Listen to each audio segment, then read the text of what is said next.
Good morning সবাইকে। আশা করি সবাই সুস্থ আছো, ভালো আছো। আমিও ভালো আছি। সকাল সকাল বেরিয়ে পড়েছিলাম আমরা তিনজনে, মানে আমি, আমার হাজবেন্ড আর দাদা। আজকে শনিবারে আমরা তিনজনে বেরিয়েছিলাম আমার কিছু ডকুমেন্টস একজনের কাছে জমা দিতে, মানে একটি লয়ারের কাছে। এখন বাজে প্রায় 9:30। আমাদেরকে 10:30টার মধ্যে পৌঁছাতে হবে সেখানে। আজ আমরা কিন্তু সাইকেল নিয়ে কেউ যাবো না এই পথ দিয়ে। আজ আমরা তিনজনেই হেঁটে হেঁটে যাব, কারণ এই পথ দিয়ে যাওয়ার পথগুলো আমাদের নতুন। মানে বিশেষ করে আমি এই পথ দিয়ে আগে কখনো যাইনি সেখানে। আজ আমাদের অনেকটা সকাল করে ঘুম থেকে উঠতে হয়েছে। ওনাদের ছুটি থাকার কারণে আমরা সকাল সকাল বেরিয়ে পড়তে পেরেছি। আর যেহেতু 10:30টার সময় টাইম দিয়ে দিয়েছিল লয়ার, যার কারণে আমরা হেঁটে হেঁটেই যাচ্ছি। আরও বিষয়টা হলো যে আজকে কিন্তু অন্য দিনের তুলনায় ওয়েদারটা অনেকটা বেটার। এখনও কিন্তু ঠিকঠাকভাবে সূর্যটা ওঠেনি, যার কারণে তাপটা একটু কম আছে, যার কারণে কিন্তু আমরা হেঁটে যেতে পারছি।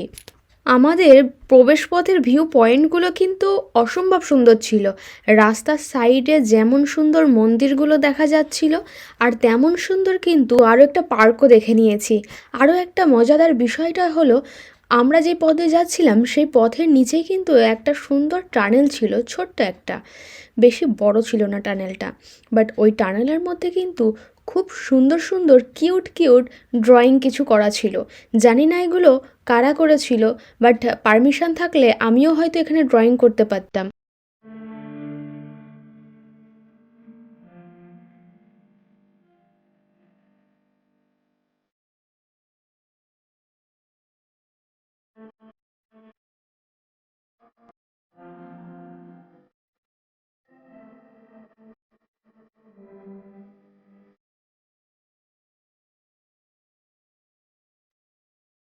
আমরা কিন্তু টানেল থেকে বেরিয়ে গেছি। এখন আমরা লোকেশন দেখে সেই ভদ্রলোকের বাড়িতে যাব, মানে লয়ারের বাড়িতে। এই লোকেশনের জাস্ট ভিউ পয়েন্টটা একবার দেখো, অসম্ভব সুন্দর, তাই না? কারণটা হলো এই সাইডেই কিন্তু খুব কাছেই পাহাড় দেখা যাচ্ছে। দেখো, পাহাড়ের দুই সাইডে দুই রকম কালার হয়ে রয়েছে। একটা সাইডে পুরোটাই সবুজ হয়ে রয়েছে, আরেকটা সাইডে সামান্য একটু সবুজ হতে বাকি, মানে এখনও শুকনো অবস্থাতে আছে।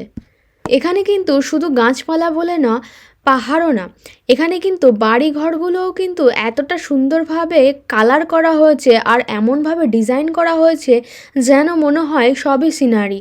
আর এখানে কিন্তু স্কেচ করার জন্য বেশ ভালো একটা জায়গা। আমরা যারা ওয়াটার কালারের জন্য বিগিনার আছি, তাদের জন্য কিন্তু এই পরিবেশটা, এই লোকেশনটা কিন্তু সবথেকে বেস্ট মনে হলো।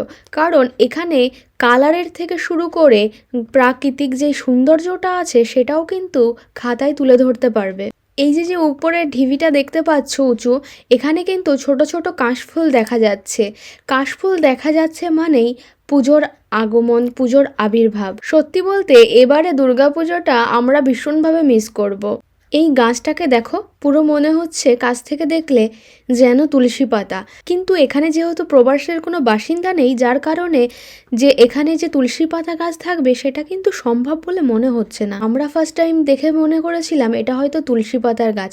আরও একটা গাছ দেখে মনে হচ্ছিল এগুলো বুঝি তেজপাতার গাছ। টানেল থেকে বের হবার সময় মনে হচ্ছিল একটা গান করলে কেমন হয়। बूंदे भी तो आए नहीं, वाज यहाँ साजिश में शामिल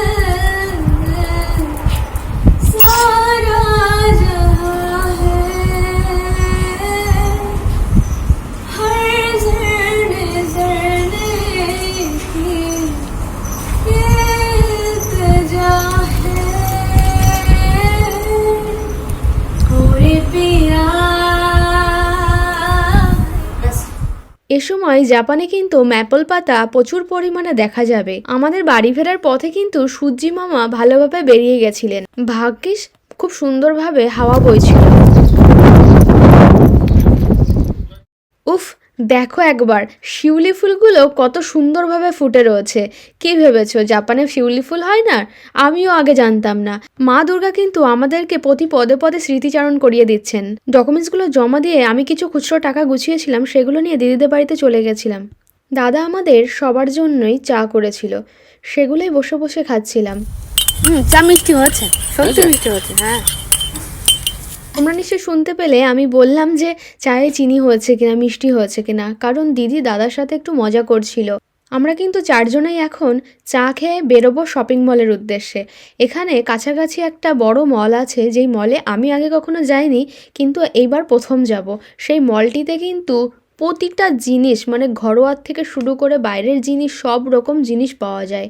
রাস্তা দিয়ে যাওয়ার পথে দেখো রাস্তার সাইডে কত সুন্দর সুন্দর ফুল গাছগুলো দেখা যাচ্ছে, ফুল গাছও দেখা যাচ্ছে, সুন্দর ফুলও ফুটে রয়েছে, তাই না? কত সুন্দর লাগছে। আমার প্রতিটা ব্লগের যদি তোমরা ভালো করে দেখো সেগুলোতে কিন্তু যেই ঘাসগুলো দেখতে পাচ্ছ সেইগুলো কিন্তু অ্যাকচুয়ালি ঘাস না, সেই ঘাসেও কোনো না কোনো ফুল দেখাই যায়, মানে কোনো না কোনো ফুল হবেই। আমি কিন্তু জাপানে শীতের মধ্যে এসেছিলাম, যার কারণে রাস্তার সাইডে যে ঘাসগুলো দেখতে পাচ্ছি এখন, যেগুলোতে ফুল ফুটে রয়েছে, তখন কিন্তু বুঝিনি যে ফুল হবে। আমরা কিন্তু সেই মার্কেটটিতে চলে এসেছি, যেই মার্কেটটির কথা একটু আগে তোমাদেরকে বলছিলাম। একবার শুধু দেখো কতটা বড়, কতটা এরিয়া নিয়ে এই শপিং মলটা তৈরি করা হয়েছে। এই সুপারমার্কেটে আসার আরও একটি কারণ হলো আমরা যে আপিতা বা অন্য মার্কেট থেকে আমরা বাজার করি সেই তুলনায় কিন্তু এই জায়গাটাতে একটু দাম কম।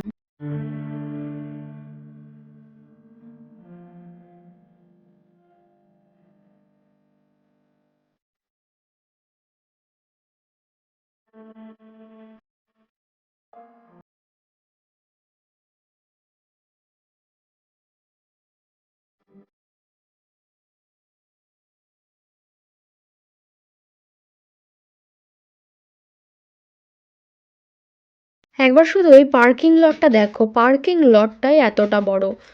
এই সুপারমার্কেটটাতে কিন্তু প্রতিটা স্টোর ভাগ করা রয়েছে। আমরা এখন ফার্স্টে যাব কিছু ম্যাটেরিয়ালস নিতে, যেগুলো মানে ওয়াশিং মেশিনে লাগাতে হয়। আমরা এখন যেই সাইডটাতে এসেছি এই সাইডে কিন্তু গার্ডেনিংয়ের জন্য সব রকম বেস্ট জিনিসগুলো পেয়ে যাবেন। মানে এখানে চেয়ার টেবিল থেকে শুরু করে নিচে যে কার্পেটটা পাতানো হয় ঘাসের মতো, সেটাও পাওয়া যায়। প্রতিটা জিনিসের কিন্তু সুন্দরভাবে দামও দেওয়া আছে। এখানে যে গাছগুলো দেখতে পাচ্ছ সেগুলো দেখে মনে হচ্ছে কিছুটা নকল কিছুটা আসল। কেন বলছি, কারণ এগুলোকে যত সময় না টাচ করে দেখবে তত সময় কিন্তু বোঝাই যায় না যে এগুলো অ্যাকচুয়ালি সত্যি নাকি মিথ্যে। আমরা এই সাইডে সেই জিনিসটি পাইনি, যার কারণে এখন আমরা ভেতর সাইডটাতে যাব। ভেতর সাইডে গিয়ে দেখা যাক যে পাওয়া যায় কিনা।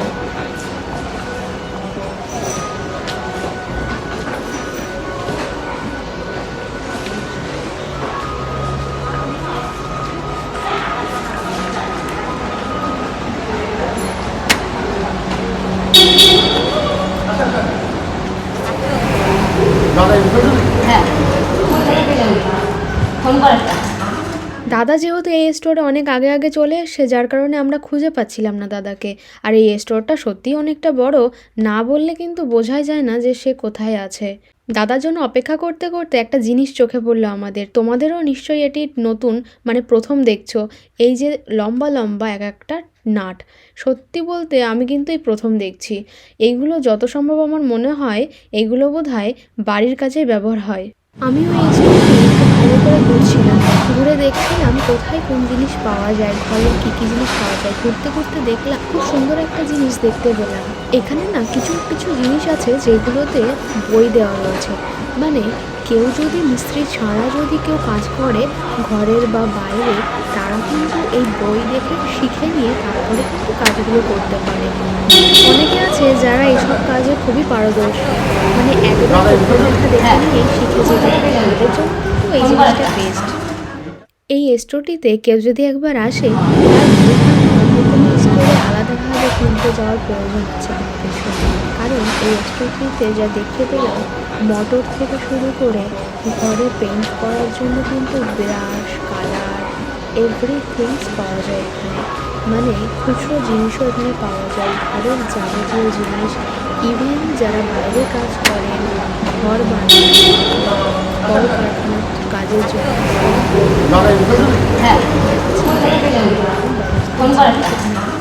আমরা ওই আয়রনের স্টোর থেকে বেরিয়ে গেছি। আমরা এখন ফ্লাওয়ার ভাসের মানে স্টোরে রয়েছি। এই ফ্লাওয়ার ভাসটা অনেকটাই বড়, বিভিন্ন ধরনের ফুলও কিন্তু এখানে পাওয়া যায়, গাছও পাওয়া যায় অনেক রকমের, এবং চীনামাটির আর কাঁচের কিন্তু এখানে সুন্দর সুন্দর ফ্লাওয়ার ভাসও পাওয়া যায়।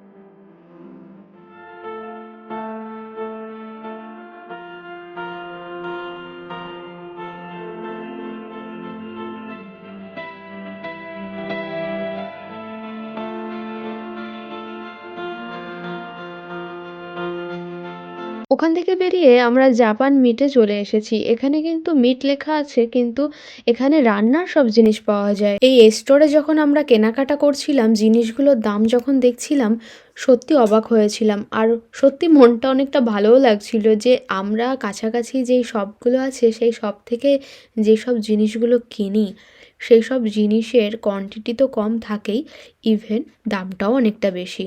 বাট এখানে কোয়ান্টিটি অনেকটাই বেশি পরিমাণে, প্লাস দামটাও কিন্তু সেই তুলনায় একটু কম। এই আলুর প্যাকেটটির পুরোটার দাম কিন্তু মাত্র 450 ইয়েন। এই আলুর প্যাকেটটিতে কিন্তু 7 থেকে 8 পিস আলু ছিল। আর অন্য যেই শপগুলো থাকে সেইগুলোতে কিন্তু যে মিডিয়াম সাইজের আলুগুলো থাকে সেইগুলো কিন্তু 3 থেকে 4টে থাকে, সেইগুলোরও দাম অনেক। বাট এখানে এই প্যাকেটটির দাম মাত্র 450 ইয়েন নিয়েছে, যেটা দেখে আমরা ভীষণ খুশি হয়েছিলাম যে এতটা কম দামে আমরা পেয়ে গেছি। জাপানে আসার পর এই শপটিতে যেহেতু আমরা প্রথম এসেছি, এই নতুন, আমরা আগের থেকে জানতে পারলে প্রতি মাসে আমরা একবার হলেও এই মার্কেটটিতে আসতাম। এখন যেহেতু আমরা জেনে গেছি যে এই মার্কেটটি কতটা ভালো, তো যার কারণে আমরা প্রতি মাসে একবার হলেও আসতে চাই। জাপানে আসবার পর এই প্রথম এতটা কম দামের, মানে এতটা সস্তায় আমি জিনিসগুলো কিনছি। এর আগে কখনো এতটা সস্তায় আমি পাইনি জিনিসের দাম।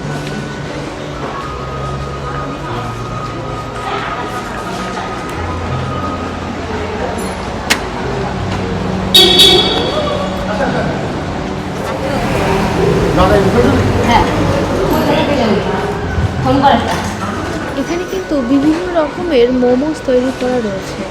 এইগুলো জাস্ট গরম জলে সেদ্ধ করে খেতে হয়। এই এরিয়াটা জুড়ে শুধু মিট রয়েছে, বিভিন্ন রকমের মাংস পাওয়া যায়। শুধু এখানে মাংসের মধ্যে যেটা পাওয়া যায় না সেটা হলো মাটন। এখানে মাটন খুবই কম পাওয়া যায় না বলতে গেলেই চলে। আমাদের সমস্ত কেনাকাটা কমপ্লিট হয়ে গেছে, তো আমরা বিল দেওয়ার জন্য ওয়েট করছিলাম। আমি যেহেতু কিছু খুচরো কয়েন গুছিয়েছিলাম, সেইগুলো দিতে কিন্তু আজকের ভিডিও তাহলে এই পর্যন্ত। দেখা হচ্ছে আবার পরে।